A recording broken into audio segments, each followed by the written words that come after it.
Hello friends, welcome to HP Study Hub. I hope you all are doing well. Today is 5th दिसंबर। तो चलिए देखते हैं 5 दिसंबर के current affair और strategy GK के टॉप 10 इंपॉर्टेंट क्वेश्चन जो आपके आने वाले किसी भी एग्जाम के लिए बहुत ही ज़्यादा इंपॉर्टेंट हैं। So before we going friends, अगर अभी तक आपने हमारे चैनल HP स्टडी हब को सब्सक्राइब नहीं किया है तो जल्दी से हमारे चैनल को सब्सक्राइब करें ताकि इस चैनल से रिलेटेड कोई भी वीडियो और नोटिफिकेशन को आप मिस ना करें। तो चलिए शुरू करते हैं आज के इस लेक्चर को। क्वेश्चन नंबर 1 आज का, जिसमें आपसे पूछा है किस राज्य ने छोटे जानवरों के लिए अपना पहला इको ब्रिज बनाया है। तो वो कौन सी स्टेट है जिसने स्मॉल एनिमल की क्रॉसिंग के लिए अपना फर्स्ट इको ब्रिज जो है वो सेटअप किया है। आपके option A Assam, option B Tripura, option C Uttarakhand या फिर ऑप्शन डी हिमाचल प्रदेश। तो हर दिन की तरह फ्रेंड्स आपने जो है सबसे पहले इस क्वेश्चन का आंसर है खुद से देना है। ठीक है, मेरी वीडियो को चाहे पॉज कर दो और उसके बाद आपने फर्स्ट खुद से पहले इस क्वेश्चन को अटेम्प्ट करने की कोशिश करनी है। तो चलिए जानते हैं क्वेश्चन नंबर 1 का आंसर। तो इस क्वेश्चन का जो राइट आंसर होगा क्वेश्चन नंबर 1 का, वो होगा फ्रेंड्स आपका ऑप्शन सी उत्तराखंड। तो उत्तराखंड स्टेट ने जो है रामनगर वन विभाग ने कालाडूंगी नैनीताल राजमार्ग पर स्टेट का फर्स्ट इको ब्रिज बनाया है और इस जो पुल की लंबाई है वो लगभग आपकी 90 फीट है और चौड़ाई की बात करें तो वो है आपकी 5 फीट। और फ्रेंड्स ये पुल इसलिए बनाया गया है, ये ब्रिज इसलिए सेटअप किया गया है ताकि आपका सांप, गिलहरी, मॉनिटरिंग छिपकलियाँ को सड़क पार करते समय होने वाली दुर्घटना से बचाया जा सके फ्रेंड्स।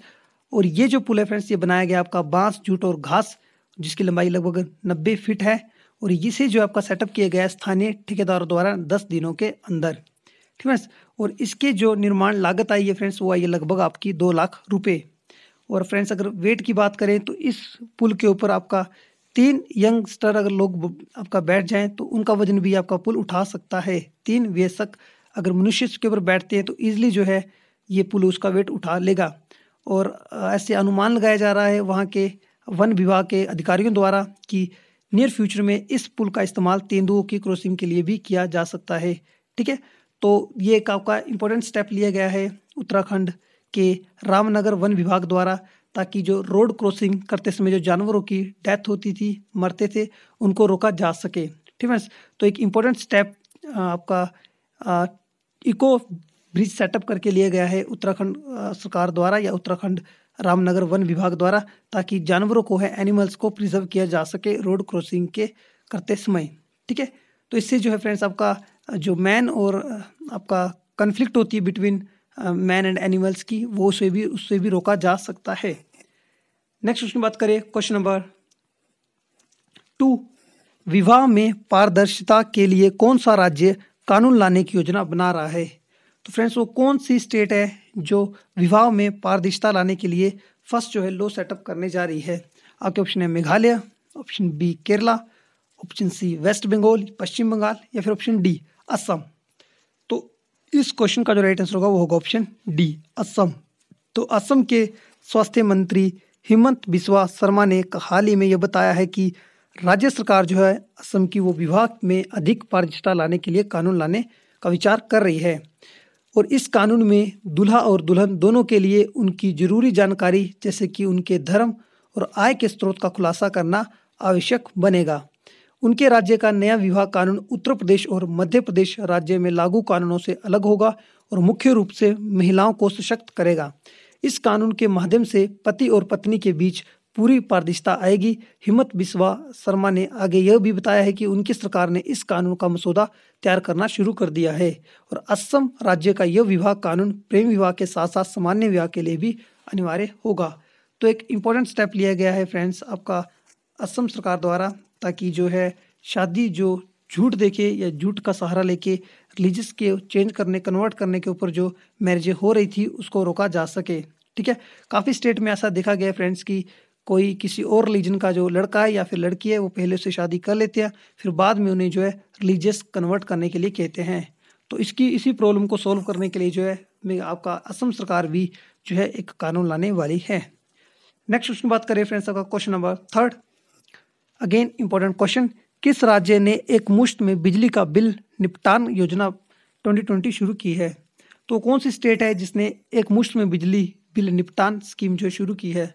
आपके ऑप्शन गोवा, बी उत्तर प्रदेश, सी महाराष्ट्र या डी मध्य प्रदेश। तो फ्रेंड्स थर्ड क्वेश्चन का जो राइट आंसर होगा वो होगा आपका option A, Goa is the right answer. तो गोवा के मुख्यमंत्री प्रमोद सावंत ने 30 नवंबर 2020 को अपने राज्य के सभी बिजली उपभोक्ताओं के लिए एक मुश्त निपटान योजना शुरू की है और इसके तहत कुल 18.3 करोड़ रुपए की छूट दी जाएगी। उन्होंने कहा कि बिजली के बिलों के भुगतान के लिए राज्य ने बिजली उपभोक्ताओं को छूट प्रदान करने का फैसला किया है क्योंकि लोगों को एक ऐसी योजना का पालन करने में आसानी होती है जो उन्हें किश्तों में अपने बिलों का भुगतान करने में सक्षम बनाती है। और इस अप्रैल और मई के महीने में कम बिजली की खपत करने वाले उपभोक्ताओं को बिल का 50% शुल्क माफ कर दिया गया था। और गोवा में पिछले 2 महीनों से बिजली विभाग के पास बढ़े हुए बिजली बिलों के संबंध में शिकायतें आ रही थी जिसका विपक्षी दल वहां प्रदर्शन कर रहे थे। तो हाल ही में इस जो आपका प्रॉब्लम को निपटने के लिए जो है स्टेट गवर्नमेंट ने गोवा की एक मुश्त में बिजली बिल निपटान योजना जो है शुरू की है ताकि बिजली बिल से रिलेटेड जो भी आपकी प्रॉब्लम क्रिएट हो रही थी उसे सोल्व किया जा सके। नेक्स्ट क्वेश्चन बात करें क्वेश्चन नंबर 4, इंटरनेशनल के साथ किस भारतीय बैंक ने कॉन्टैक्टलेस डेबिट कार्ड लॉन्च किया है? आपके ऑप्शन ए पीएनबी ने, option B State Bank of India ने, option D Housing Development Finance Corporation ने, ऑप्शन डी यस बैंक ने। तो 4 क्वेश्चन का जो राइट आंसर होगा जापान के जेसीबी इंटरनेशनल ने आपका स्टेट बैंक ऑफ इंडिया के साथ जो है कॉन्टैक्टलेस डेबिट कार्ड जो स्कीम है वो आपकी लॉन्च की है। तो B is the right answer. आपको बता दें कि स्टेट बैंक ऑफ इंडिया ने नए एसबीआई रुपए यानी कि JCB platinum contactless debit card को लॉन्च करने के लिए national payment corporation of India और जापान के जेसीबी ठीक है यानी कि Japan corporation banking international company के साथ साझेदारी की है। इस कार्ड में एक दोहरी इंटरफेस सुविधा है जिसके तहत ग्राहक घरेलू बाजार के साथ साथ विदेशी में भी कॉन्टैक्ट लेन देन कर सकेंगे और इस कार्ड को रुपए नेटवर्क पर लॉन्च किया जाएगा। तो एक इम्पोर्टेंट स्टेप आपका एसबीआई ने लिया है जिसमें जापान के जेसीबी इंटरनेशनल बैंक और आपका इंडिया के स्टेट बैंक ऑफ इंडिया ने मिलकर एनपीसीआई के साथ जो है ताकि आपका घरेलू बाजार के साथ साथ विदेशी लेवल पे भी कॉन्टैक्ट टू कॉन्टैक्ट जो है लेन देन किया जा सके। एनपीसीआई आपका स्टैंड करता है national payment corporation of India और ये आपका फ्रेंड्स सेटअप किया गया था 2008 में और ये फ्रेंड्स आपका काम करता है under the guideline of RBI and आपका प्लस इंडियन बैंकिंग एसोसिएशन के साथ मिलके। ठीक है, नेक्स्ट क्वेश्चन बात करें क्वेश्चन नंबर 5, किस भारतीय मंत्री ने श्रीलंका इकोनॉमिक समिट यानी कि SLES 2020 में मुख्य भाषण दिया? तो आपके ऑप्शन है Nirmala Sitharaman, option B Piyush Goyal, option C Narendra Modi, D Amit Shah. तो इसका जो राइट आंसर होगा वो होगा आपका ऑप्शन ए निर्मला सीतारमन। तो निर्मला सीतारमन ने हाल ही में आपका श्रीलंका के आर्थिक शिखर सम्मेलन यानी कि SLES 2020 के शिखर सम्मेलन में वर्चुअल प्रारूप में एक मुख्य भाषण दिया। CLES प्रतिवर्ष सिलोन चैम्बर ऑफ कॉमर्स द्वारा आयोजित किया जाता है और इस वर्ष की जो थीम थी वो थी road map for take off driving a people centric economic revival. ठीक है फ्रेंड्स, ये थीम आप याद रखें और इसे जो आपका उद्घाटन किया है केंद्रीय वित्त और कोऑपरेटिव मामलों की मंत्री निर्मला सीतारमन ने। नेक्स्ट क्वेश्चन बात करूं क्वेश्चन नंबर 6, चीन ने किस वर्ष में अपनी महत्वाकांक्षी one belt and one road पहल शुरू की थी? तो एक चीन का इम्पोर्टेंट जैसे इनिशिएटिव बोल सकते हैं one belt and one road, ये कब स्टार्ट किया था चाइना ने? आपके ऑप्शन है 2012 में, ऑप्शन बी 2011 में, ऑप्शन सी 2013 में और ऑप्शन डी 2015 में। तो इसका जो राइट आंसर होगा फ्रेंड्स ये आपका one belt one road initiative start किया था चाइना ने 2013 में, option C is the right answer. तो चीन ने 2013 में दक्षिण पूर्व एशियाई, मध्य एशियाई, खाड़ी क्षेत्र, अफ्रीका और यूरोप को भूमि और समुद्री मार्गों के नेटवर्क से जोड़ने के लिए महत्वाकांक्षी one belt and one road की पहल जो शुरू की थी। और बात तो रिसेंटली शंघाई कोऑपरेशन ऑर्गेनाइजेशन की सरकार प्रमुखों की 19वीं बैठक के दौरान भारत को छोड़कर सभी जो शंघाई कोऑपरेशन ऑर्गेनाइजेशन के मेंबर हैं उन्होंने चीन की OBOR यानी कि वन बेल्ट वन रोड परियोजना के लिए जो अपना समर्थन है वो दे दिया है, लेकिन भारत जो है वो OBOR का एक हिस्सा जो आपका चीन पाकिस्तान आर्थिक गलियारा यानी कि चाइना पाकिस्तान इकोनॉमिक कॉरिडोर की आलोचक रहा है। क्योंकि ये गलियारा भारत के क्षेत्र से होकर गुजरता है और चीन के नियंत्रण में है। तो इसलिए जो है इंडिया ने इसको सपोर्ट नहीं किया है और बाकी एससीओ की सभी कंट्रियों ने जो है इसको सपोर्ट कर दिया है। तो मैप के थ्रू जब समझते हैं फ्रेंड्स, तो ये रहा आपका मैप, और इसमें जो आपका ब्लू डॉट और आपका ब्लू लाइंस में और रेड लाइंस में दिख रहा है, ये है फ्रेंड्स आपका चाइना का one belt and road initiatives.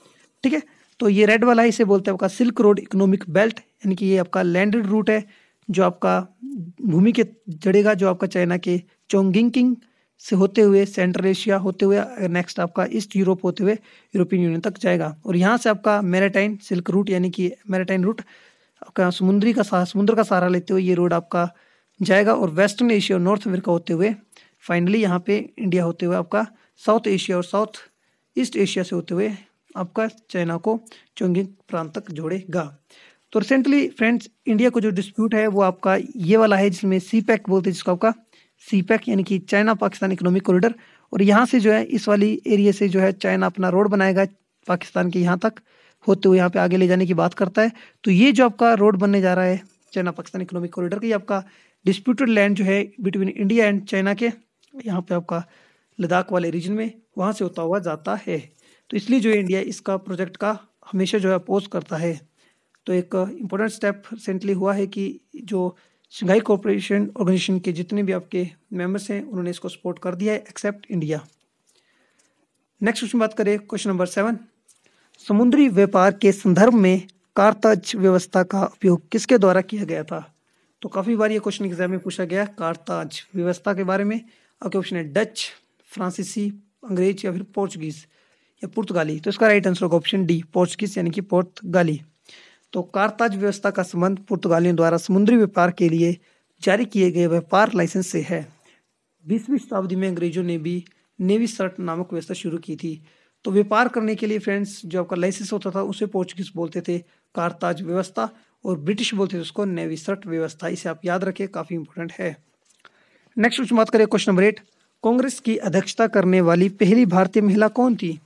आपके option A Sarojini Naidu, option B Annie Besant, option C Nellie Sengupta या ऑप्शन डी इंदिरा गांधी। तो फ्रेंड्स कांग्रेस की अध्यक्षता करने वाली फर्स्ट इंडियन जो फीमेल थी वो थी आपकी सरोजिनी नायडू, और इन्होंने जो आपकी ये अध्यक्षता की थी ये की थी 1925 में कानपुर के सेशन में। काफ़ी इंपॉर्टेंट है फ्रेंड्स, आप इसे याद रखें। और अगर बात करूँ फर्स्ट फीमेल की तो वो थी आपकी एनी बेसेंट, जिन्होंने आपका 1917 में की थी कलकत्ता में कांग्रेस की अध्यक्षता। लेकिन फर्स्ट इंडियन फीमेल की बात करूँ तो वो थी फ्रेंड्स आपके सरोजिनी नायडू 1925 में, जिन्होंने कानपुर में इसकी अध्यक्षता की थी। ऑप्शन सी को देखें नेली सेनगुप्ता, तो इन्होंने 1933 में जो सेशन था कलकत्ता में हुआ था फ्रेंड्स, ये सेशन भी इसे जो आपका लीड किया था। तो आप बोल सकते हैं सेकंड फीमेल जो थी इंडिया की वो थी नेली सेनगुप्ता द्वारा। फ्रेंड्स काफ़ी इंपॉर्टेंट क्वेश्चन है। और बात करूँ इन्होंने आपका सेशन जो सरोजिनी नायडू ने किया था वो 1925 था। इससे पहले वाला जो सेशन था 1924, इसके जो हेड किया था वो किया था बेलगांव में महात्मा गांधी ने, और एकमात्र सेशन है जिसको अध्यक्षता है जो आपको महात्मा गांधी ने की है।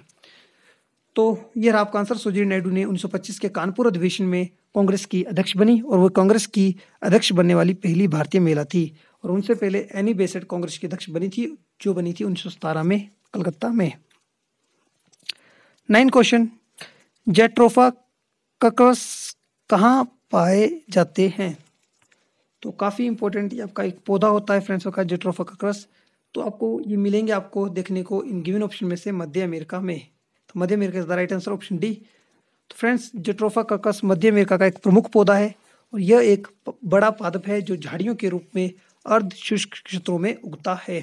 इस पादप से प्राप्त होने वाले बीजों में 25 से 30% तक तेल निकाला जा सकता है, और ये इस तेल का जो आप इस्तेमाल वो तेल कार पंखा आदि चलाने में भी कर सकते हैं।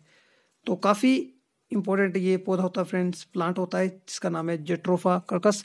मेरे पास इसकी रिसेंटली इमेज नहीं है, वरना आपको मैं और डिटेल में बताता। ठीक है, तो इसे आप याद रखिए। आप खुद से फ्रेंड्स गूगल में सर्च कर सकते हैं जैट्रोफा ककस को, ठीक है, और आप उसको पिक को देख सकते हैं ताकि आप इसे लॉन्ग टाइम के लिए याद कर सकें। नेक्स्ट क्वेश्चन बात करें, और आज का ये लास्ट क्वेश्चन, क्वेश्चन नंबर 10, किस प्रदेश में विश्व धरोहर में शामिल टाइगर रिजर्व है? तो निम्न में से कौन सी वो स्टेट है जहाँ पे आपका टाइगर रिजर्व है जो कि आपका विश्व धरोहर में भी शामिल है? आपका ऑप्शन है असम, हिमाचल प्रदेश, उत्तराखंड या फिर उत्तर प्रदेश। तो इसका राइट आंसर होगा the Assam state, A is the right answer. तो मानस टाइगर रिजर्व असम में हिमालय की तलहटी में है और ये विश्व धरोहर में भी शामिल है। ठीक फ्रेंड्स, तो आज के इस लेक्चर में फ्रेंड्स हमने 5 दिसंबर के जो इम्पोर्टेंट क्वेश्चन है वो देख लिए। ठीक फ्रेंड्स, अगर आपको ये लेक्चर अच्छा लगा हो तो अपने फ्रेंड्स के साथ जरूर शेयर करें, ठीक है, और इस चैनल को लाइक और सब्सक्राइब भी करें। और फ्रेंड्स, अगर आपको इस लेक्चर की PDF चाहिए होगी तो आप हमारे Telegram channel HP study hub को भी ज्वाइन कर सकते हैं। ठीक फ्रेंड्स, अपना स्कोर जो है कमेंट बॉक्स में जरूर बताएं कि आपको 10 में से कितने मार्क्स आए हैं।